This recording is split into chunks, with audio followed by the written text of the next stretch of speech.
तर त्याला आपण log C/d लिहू शकता. W equal to nRT log Vf divided by Vi to the base E. आणि टू द बेस ई लाच आपण काय म्हणता, ln म्हणता. काय म्हणता, ln. W equal to nRT ln Vf divided by Vi. आणि तुम्हाला जर ln ला टू द बेस 10 जर कन्सिडर करायचं असेल, टू द बेस 10 लक्षात असू द्या, मॅथमॅटिक्स मध्ये जर मी log x लिहिलो, काही नाही म्हणजे बेस मध्ये ई राहते, काही नाही म्हणजे बेस मध्ये राहते ई. आणि फिजिक्स मध्ये जर मी log लिहिलो, बेस मध्ये राहते 10.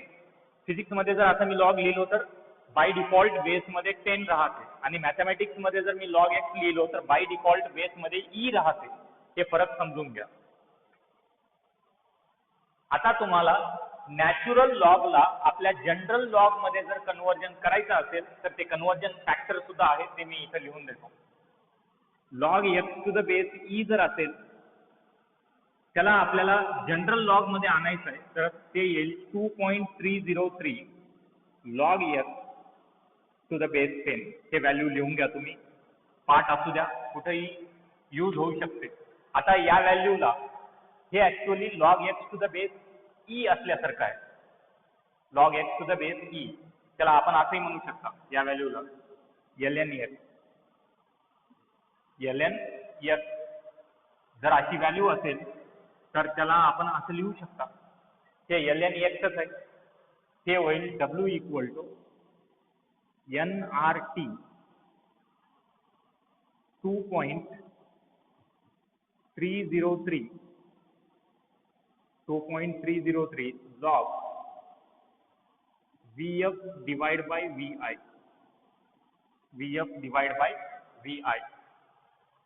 आणि nRT आपण ते 2.303 आधी लिहू शकता. W equal to 2.303 nRT log Vf divided by Vi. चला लिहून घ्या. तुमच्या टेक्स्टबुक मध्ये हेच फॉर्म्युला आहे डायरेक्टली. मी थोडं एक्सटेन्शन दिलं. लॉग बाबतीत समजून घ्या.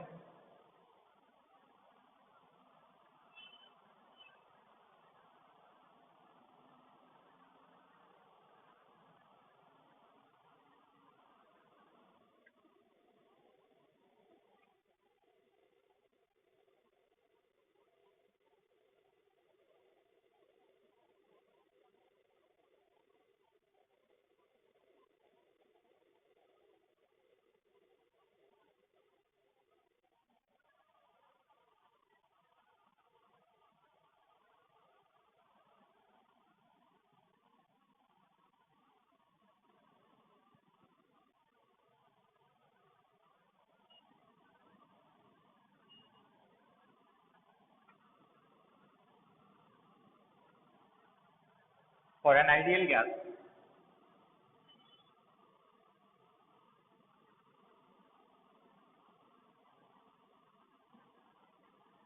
for a system which contains gas, internal energy depends on the temperature. Internal energy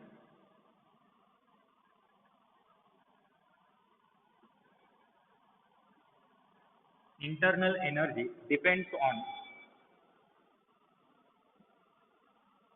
temperature. Internal energy temperature वर डिपेंड करते. For isothermal process,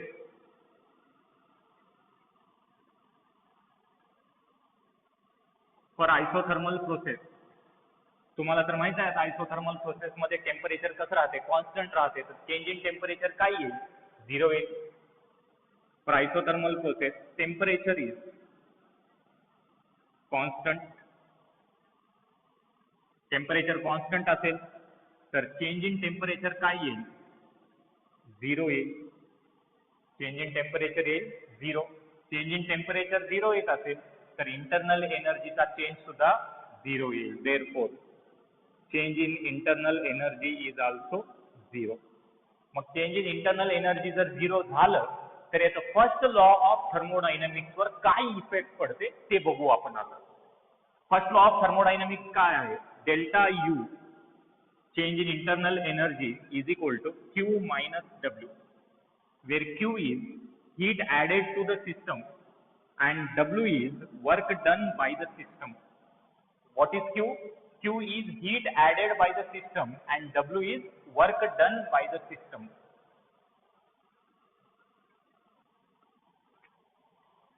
By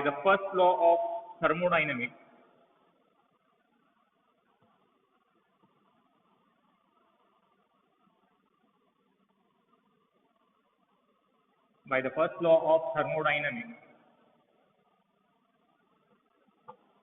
delta U is equal to Q minus W, where Q is heat added to the system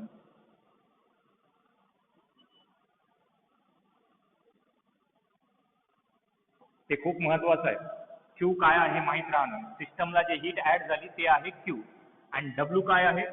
work done by the system. W is work done by system.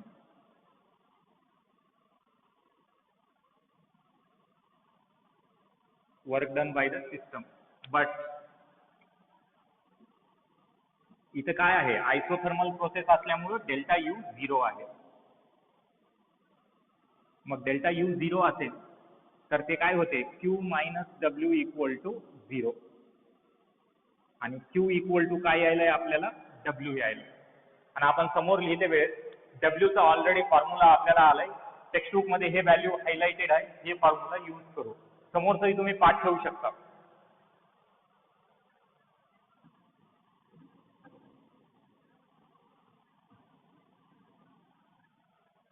Q equal to W आले, but what is W? W is nRT, natural log final volume upon initial volume. म्हणजे heat added to the system भेटली आपल्याला. म्हणजे isothermal process मध्ये काय होते? जेवढी heat सिस्टमला ऍड होते तेवढी हीट वर्क डन होऊन बाहेर निघून जाते. That is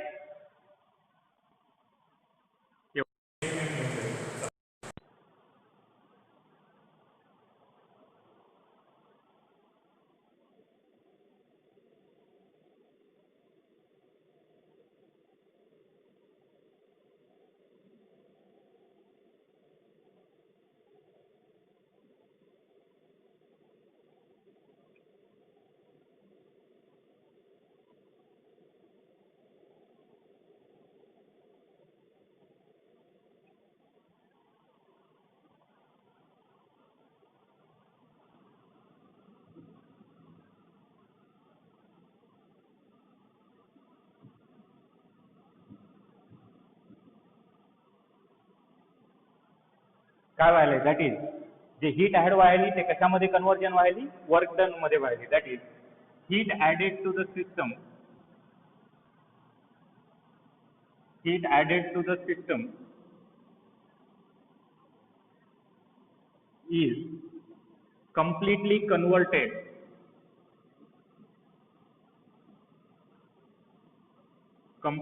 converted into work done.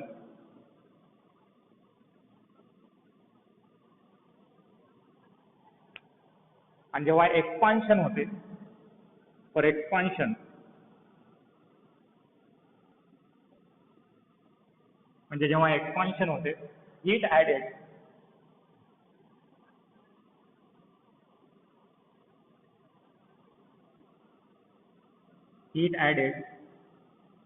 म्हणजे हीट राहते पॉझिटिव्ह आणि वर्क डन सुद्धा राहते पॉझिटिव्ह वर्क डन होते. फॉर कॉम्प्रेशन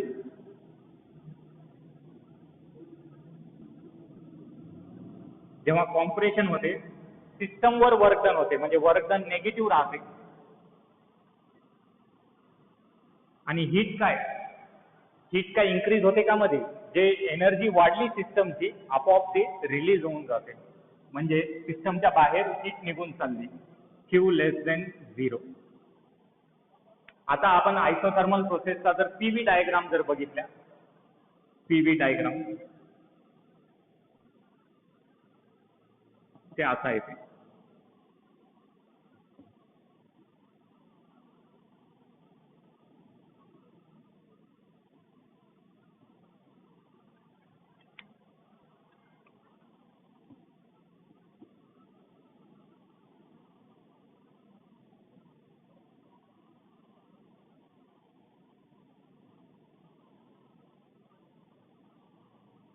चला लिहून घ्या. हे झालं आयसोथर्मल प्रोसेस कंप्लीट.